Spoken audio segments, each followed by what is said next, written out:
My son Harris was part of the Atlas pilot program at Charlotte-Mecklenburg Virtual School, and it was wonderful. Asynchronous was perfect for him because he traveled with his baseball academy and he was out of town frequently and unable to commit to logging in at certain times. So every week, like in basically Monday morning or maybe Sunday night, you'll be able to see all of your assignments you have to do that week. And it really helps you like be able to plan out like what you need to do for that week, like around your schedule.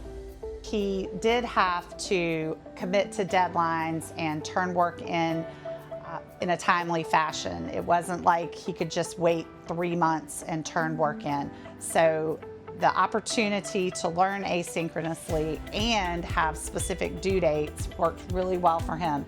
It helped build his time management, it helped build his autonomy as a student, and he was able to enroll and engage in very rigorous coursework.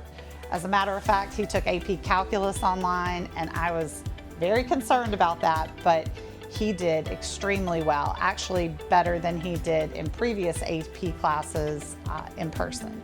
It was definitely challenging, but it feels good to learn it. The supportive environment was amazing. My teacher was always emailing me every week, like encouraging me. And I have full confidence that I've had a great education with CMS Virtual. And to be able to play baseball as much as I did and be able to still do school sometimes, it was amazing. I absolutely loved it.